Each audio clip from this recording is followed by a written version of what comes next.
granddaughters abandon their grandfather in a terrible nursing home. He escapes and, upon reaching a church, makes an emotional plea to God. A true miracle happens. George, a 75-year-old man, had always led a quiet life in a small town.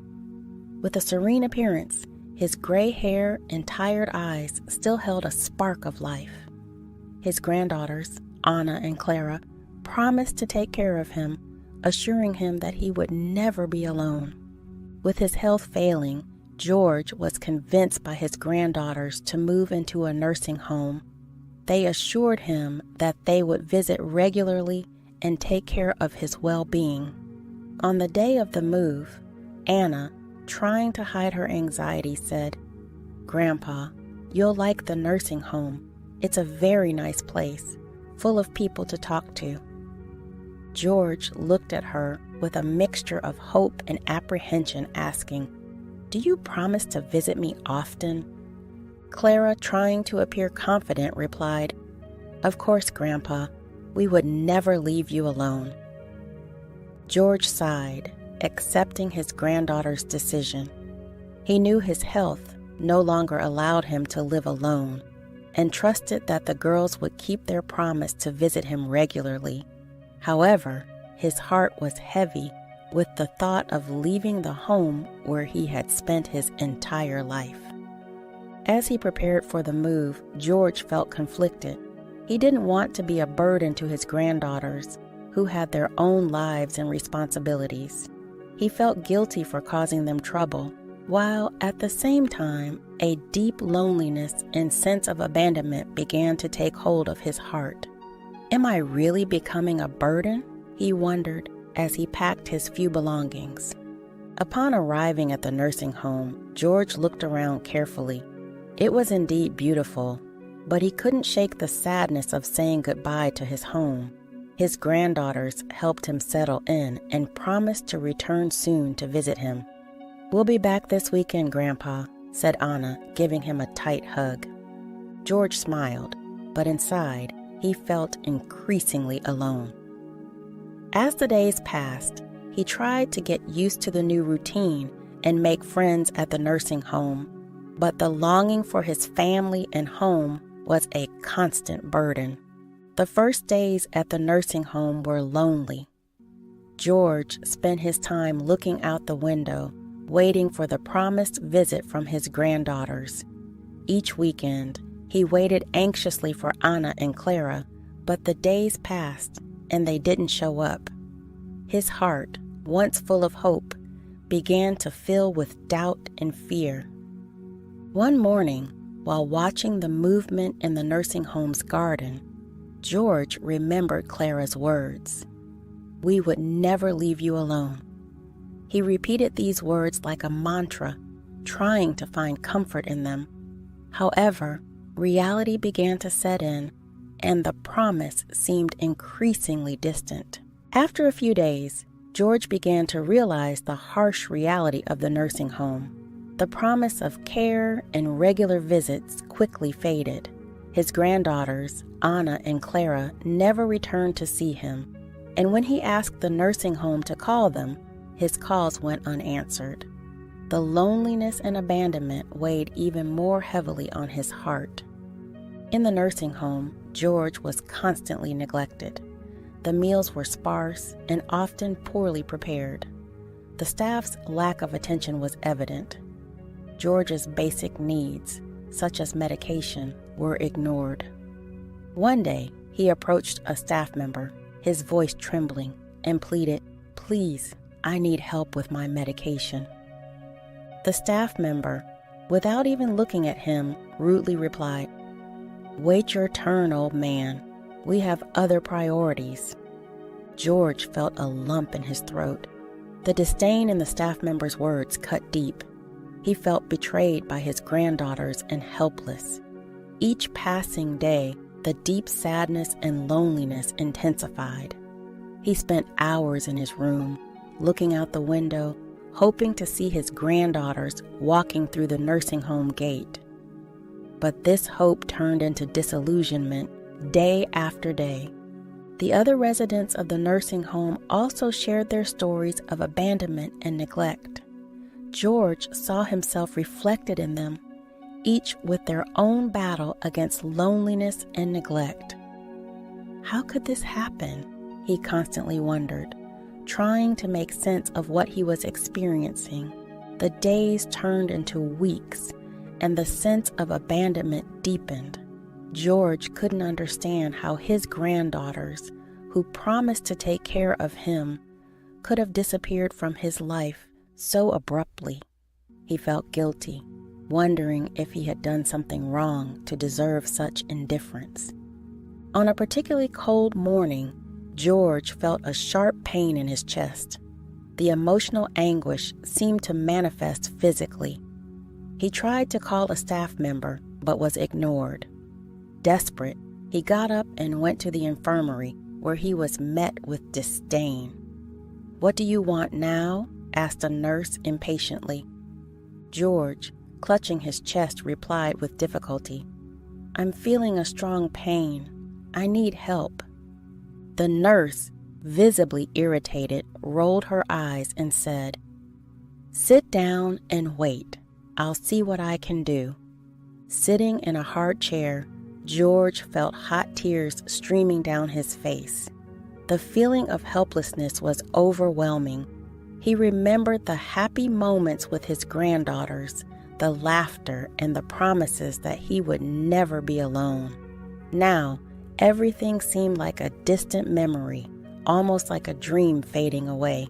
George, increasingly desolate due to the neglect and mistreatment at the nursing home, began to form bonds with other residents who shared their stories of abandonment and suffering.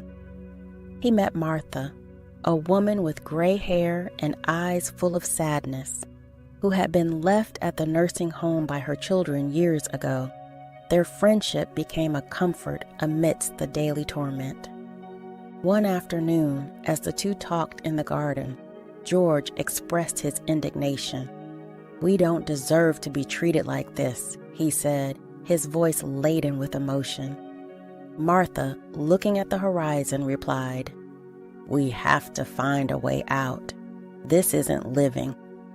Martha's words resonated deeply with George. He realized that he couldn't stay there, subjected to such mistreatment. He needed to find a way to escape and regain control of his life. Over the next few days, George and Martha began planning an escape. They carefully observed the staff's movements, looking for an opportunity to leave the nursing home unnoticed. Meanwhile, other residents, seeing George's determination, started to join him. Each shared their stories, strengthening the feeling of solidarity among them. James, an elderly man with a raspy voice, recounted how his children had left him at the nursing home and never returned. Mary, a lady with a trembling gait, spoke of the pain of being forgotten by her grandchildren. Each story reinforced George's resolve to escape. "We need to be quick and discreet," George said during a secret meeting in Martha's room. "If we act together, we have a better chance of succeeding." Each day, the tension grew. The nursing home staff continued to treat them with disdain, unaware of the plan that was unfolding.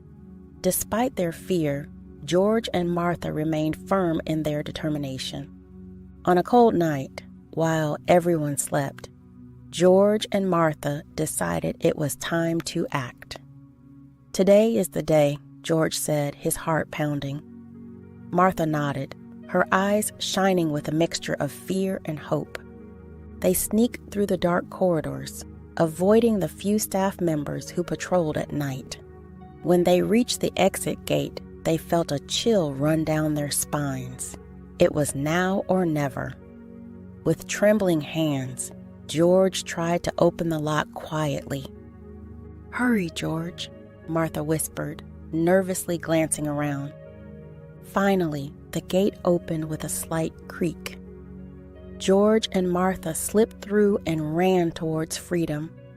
As they escaped, George looked at Martha and said, "We did it. We're free." George was dropped off by the kind couple in front of his old house. Anxious and hopeful, he approached the door and rang the bell. To his surprise, when the door opened, he didn't find his granddaughters, but a couple of strangers. "What are you doing in my house?" George asked, stunned, his heart racing. The new owner, a middle-aged man with a concerned expression, replied, "We bought this house. Are you all right?" George felt a mix of shock and betrayal. How could his granddaughters sell his house without his consent? He felt even more betrayed, an emptiness forming in his chest. "My granddaughters sold my house without telling me," George murmured, more to himself than to the others. Anger and pain mingled, and he felt an urgent need to understand what had happened. The couple, visibly worried about George's condition, tried to help him. "Come inside. We can talk better here," suggested the woman, trying to calm the situation. Still in shock, George was led inside the house. He looked around, recognizing some of the furniture and objects that had belonged to him. The reality of his situation began to settle in overwhelmingly.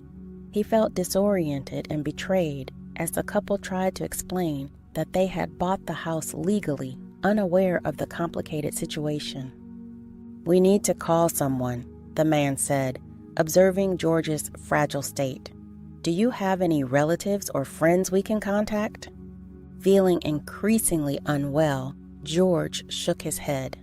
The betrayal of his granddaughters and the loss of his home were too hard to bear all at once. Suddenly, he felt a sharp pain in his chest and began to sweat. I'm not feeling well," he said weakly. The couple sprang into action. "We'll take you to the hospital right now," the man said, grabbing the phone to call an ambulance. The woman tried to keep George awake, talking to him and holding his hand. "Stay with us, George. Help is on the way," she said, trying to hide the panic in her voice. The ambulance arrived within minutes, and George was rushed to the hospital. He was conscious but weak, feeling a mix of deep sadness and anxiety. The last thing he saw before closing his eyes was the concerned faces of the couple trying to help him. At the hospital, doctors quickly assessed his condition. His blood pressure was high, and his heart was in a delicate state. He was taken to the emergency room, where he began receiving intensive care. Even amidst the chaos, George's mind couldn't stop thinking about the betrayal he had suffered. In the hospital, George was lying in bed, trying to process everything that had happened. The feeling of betrayal by his granddaughters was overwhelming. As he recovered, a social worker came to visit him. "Mr. George, we need to talk about the sale of your house," the social worker said, her face filled with concern. "There are indications that you were deceived." George looked at her, confused and anxious. "What do you mean, deceived? What happened?" The social worker held his hand with empathy. "It seems that your granddaughters used a document you signed without reading to sell your house. Do you remember signing any papers recently?" George tried to recall, but everything was a blur in his mind. I signed some papers they said were for my well-being at the nursing home. I never imagined they were deceiving me." She sighed, showing compassion. "Unfortunately, this happens more often than it should. Many elderly people end up trusting family members who, for selfish reasons, betray them." George felt the tears rolling down his face. "They sold my house? How could they do this?" he lamented, crying. The pain of betrayal was intense, and he felt devastated. The social worker tried to comfort him. "I know it's hard, Mr. George. We'll take care of you here at the hospital and ensure you're okay." The following days were difficult. George underwent exams and treatments in the hospital while trying to process the reality of his situation. He felt trapped in a whirlwind of emotions: anger, sadness, despair. The reality of his granddaughter's betrayal was crushing, and he struggled to maintain hope. After a few days, George's condition stabilized, and the doctors decided he was ready to be discharged. The social worker returned to talk to him about the next steps. "Mr. George, your health is better now, but we need to discuss where you will go. Do you have anyone who can help you?" George shook his head negatively, feeling the weight of loneliness. "I have nowhere to go, no one to help me." She looked at him with concern. "I understand. Unfortunately, we haven't been able to locate your granddaughters. I'll arrange temporary shelter for you. We won't leave you helpless." George thanked her, but the sadness in his heart was palpable. He got up from the hospital bed, feeling fragile and uncertain about the future.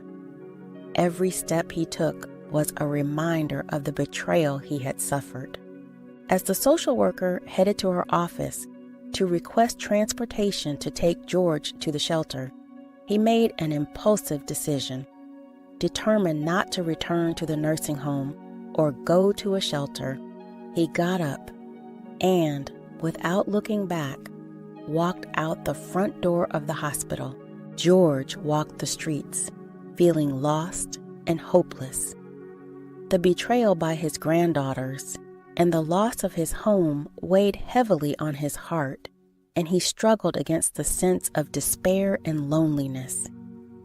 Each step seemed harder than the last, and he didn't know where to go. As he walked, George spotted a local church. The lights were off, but he felt an inexplicable urge to approach. He stopped at the closed door, his eyes filling with tears. Not knowing what else to do, he knelt on the steps and began to cry out for help. "God, please help me. I'm alone, betrayed by those I trusted most. I have no more strength to go on. My granddaughters abandoned me, sold my house, and now I have nowhere to go. I feel so lost and helpless. Lord, show me a way, a reason to keep fighting. I need a miracle. I need your help now more than ever. Please don't abandon me." In the silence of the night, his words echoed around him, and George felt a brief moment of peace. Suddenly, he heard footsteps approaching. He looked up and saw a tall man with a serene appearance coming towards him. "Sir, do you need help?" asked Pastor David, approaching with compassion in his eyes. George, surprised and emotional, nodded. "Yes, I do. I have nowhere to go." Pastor David extended his hand to help George up. "Come with me. Let's talk inside the church." George followed the pastor into the church, feeling a bit more hopeful. They sat on the pews, and George told his story, from his granddaughter's betrayal to his escape from the hospital. Pastor David listened attentively, moved by George's struggle. "This is truly a trial," said Pastor David with an empathetic tone, "but you're not alone. God is with you, and we're here to help." George felt tears streaming down again, this time out of relief. "Thank you, Pastor. I was losing hope." Pastor David smiled gently. "You can stay in the small room at the back of the church. It's not much, but it's a safe place where you can rest." George accepted the offer gratefully. He felt a deep sense of peace being welcomed by the church. "Thank you so much, Pastor. I don't know how to thank you." "You don't need to thank me," said Pastor David. "Here, we help each other, and you can help us too, doing some light chores if you feel up to it." George nodded, determined to give back the kindness he was receiving. In the days that followed, he started helping with cleaning and other light tasks around the church. He felt useful again. and it brought new strength to his life. Each day was a small victory. George found solace in prayers and the simple work he did. He began to feel part of the church community, and the shadows of despair started to fade. Weeks passed since George found refuge in the church, welcomed by Pastor David and the local community. During this time, he regained some of his peace and dignity, feeling more secure and confident.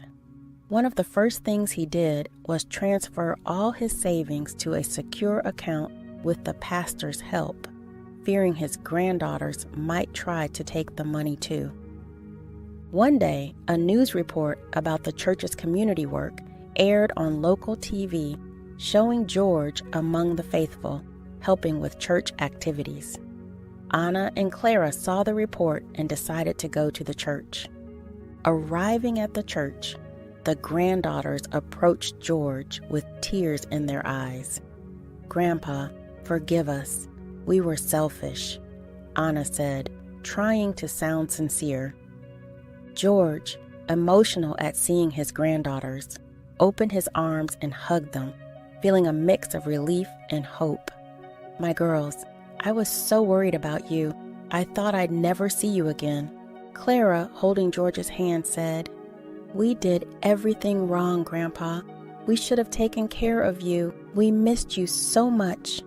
George, with tears in his eyes, replied, "I just wanted to understand why you did that.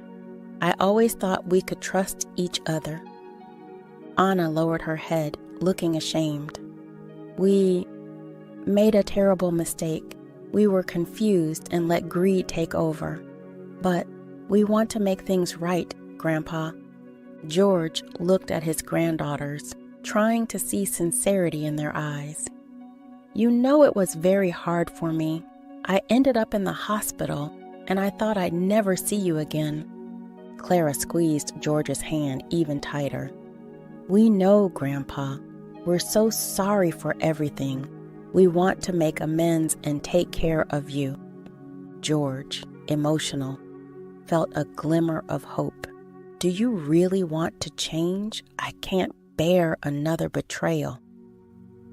Anna wiped away her tears and affirmed, "Yes, Grandpa, we want to be a family again. But what about the money in the account? Is it safe?" The question hit George like a bucket of cold water. He pulled away, looking deeply into his granddaughter's eyes, realizing the truth. The pain of betrayal returned with full force. "You didn't come here for me. You came for the money. How could you?" Anna tried to cover it up, but it was evident their intentions were different. "Grandpa, that's not it. We really are sorry." George, now with firmness and determination, said, "Don't think you can fool me again. I transferred all my money to a secure account. You have no access to anything. Leave and never come back." Pastor David, who had been watching from a distance, approached, ready to support George. "Ladies, it's best if you leave. This is a place of peace, and George doesn't need any more confusion in his life." Anna, realizing their efforts were futile, dried her tears and looked at Clara. "Let's go. There's nothing more we can do here." George, with firmness in his voice, said again, "Leave and never come back. I don't want to see you again." The granddaughters, defeated and with no option, walked away. George watched them leave, feeling a mix of relief and sadness. "I wanted it to be different," he murmured to himself. Pastor David placed a comforting hand on George's shoulder. "You did the right thing. Now you can move forward, knowing you're free from their manipulation." George, with a deep sigh, felt lighter. The decision to face his granddaughters and protect his future had been difficult but necessary. He knew that, with the support of the church community, he could finally find peace and rebuild his life. George could hardly believe the audacity of his granddaughters. Frustrated at not getting the money, Anna and Clara decided to take George to court, claiming he was mentally incapable of managing his finances. To make matters worse, they accused Pastor David of taking advantage of George, trying to tarnish the reputation of the only person who had extended a hand to him. The following weeks were a real nightmare for George. He felt betrayed again, now in an even more painful way. The granddaughters were determined to get the money at any cost, and the legal battle promised to be arduous. George spent sleepless nights, worried about what was to come. One day, sitting in the church office, George poured his heart out to Pastor David. "They won't stop until they get what they want," George said, disheartened. His shoulders slumped and his gaze distant. Pastor David, always calm and compassionate, placed a hand on George's shoulder. "We will fight, George. God is on our side, the side of the just. We will face this together. The Lord is my shepherd, I shall not want. Even though I walk through the valley of the shadow of death, I will fear no evil, for you are with me." With Pastor David's help, George found a lawyer willing to assist him. The lawyer, a man of integrity and experience named Michael, who was also a church member, listened attentively to George's entire story and was determined to defend his cause. "George, don't worry. We will prove that you are fully capable of managing your finances and that the accusations against Pastor David are unfounded," Michael assured with conviction. Preparations for the legal battle began. George, though still shaken, felt a new wave of hope seeing Michael's and Pastor David's commitment and dedication. They gathered documents, testimonies, and all necessary evidence to contest the granddaughters' accusations. During a meeting, Michael explained the legal strategy. "We will focus on showing that you were fully in control of your faculties when you transferred the money and that Pastor David never took advantage of you. We have witnesses who can confirm your good mental health and the pastor's selfless help." George, with renewed determination, thanked the lawyer. "Thank you, Michael. I don't know what I would do without you all." The day of the trial arrived. George was nervous but confident, knowing he had people by his side who believed in him. In court, Anna and Clara presented their accusations, but their words were empty, devoid of genuine concern for George's well-being. When it was George's turn to speak, he stood up and with a firm voice declared, "I am here to defend my dignity and my life. My granddaughters betrayed me, sold my house, and now want to make me seem incapable. But I am strong, and with the help of Pastor David and lawyer Michael, I am here to prove it." Michael and Pastor David presented compelling evidence, including testimonies from doctors, church members, and documents showing George's full capacity to manage his finances. The accusations against Pastor David were dismantled one by one, revealing the truth behind the granddaughters' greed. At the end of the trial, the judge delivered his verdict. George was declared fully capable of managing his finances, and the accusations against Pastor David were dismissed. The granddaughters, unable to get what they wanted, lowered their heads and began to cry. George felt his heart ache for them. George, feeling a mixture of relief and emotion, slowly stood up and asked to speak. "Your Honor, if I may, I would like to say something," George requested, his voice firm but laden with emotion. The judge nodded, granting him permission. "You may speak, Mr. George." George took a deep breath, looking around the courtroom.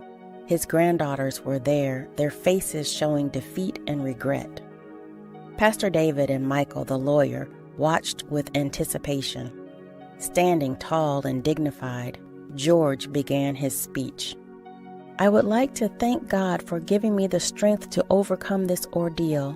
In times of great difficulty, I found solace in faith, which guided and sustained me, as it is written in Romans 8:28.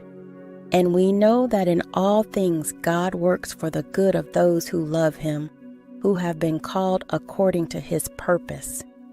I believe that everything that has happened had a greater purpose, and I am grateful for that. George paused, letting his words resonate in the room. I also want to thank the church community, Pastor David, and lawyer Michael. You were the light that illuminated my path in the darkest moments. Without your help and support, I don't know how I would have managed. He looked directly at his granddaughters, Anna and Clara, and their expressions of regret were unmistakable. And finally, I want to speak directly to my granddaughters. Anna, Clara, I know you are young and have made many mistakes. You betrayed me in ways I never imagined possible. You sold my house, tried to declare me incompetent, and caused me immense pain. George took another deep breath, feeling the emotion in his voice. But, as the word says in Matthew 6:14, for if you forgive other people when they sin against you, your heavenly Father will also forgive you. I choose to forgive you. I will not forget what you did, as it deeply marked my life. However, you are the only family I have left, daughters of my deceased son, and for that reason, despite all the harm you caused, you will always have my love and my goodwill. The room fell silent, absorbing the depth of George's words. Anna and Clara couldn't hold back their tears, realizing the magnitude of the forgiveness they were being given. I hope you can learn from your mistakes and become better people, George continued. May kindness and love guide your steps from now on. There is no place for hatred and resentment in my heart, as I believe love and forgiveness are the greatest forces we can have. The judge watched attentively, visibly impressed by George's dignity and compassion. Very well, Mr. George. Your words are an example of faith and humanity for all of us. With a lighter heart, George returned to his seat.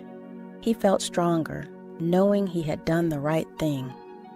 The courtroom began to empty, but the impact of George's speech would echo in the hearts of everyone present for a long time. If George's story touched your heart and you want to hear more incredible tales of resilience and hope, please consider subscribing to our channel. By hitting the subscribe button and turning on notifications, you'll never miss out on our latest stories. Share this video with your friends and family to spread the message of hope and love. Your support means the world to us and helps us continue sharing these moving stories. Thank you for being a part of our community.